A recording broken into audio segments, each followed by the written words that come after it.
We gaan binnenkort weer de studio in om een liedje te maken voor carnaval 2016. Zoals de meeste mensen van mij gewend zijn, komen we meestal aan het begin van het jaar wel weer met een feestplaat uit. Dus dat gaan we nou ook weer doen.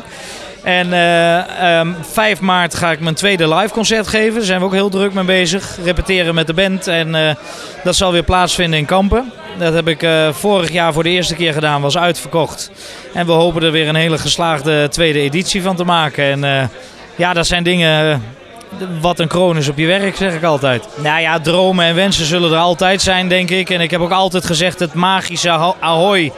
Dat zou natuurlijk een ultiem iets zijn, maar ik ben eigenlijk heel tevreden. En ik heb altijd gezegd, ik zie wel wat er op mijn pad komt. En er komen tot nu toe hele leuke dingen op mijn pad.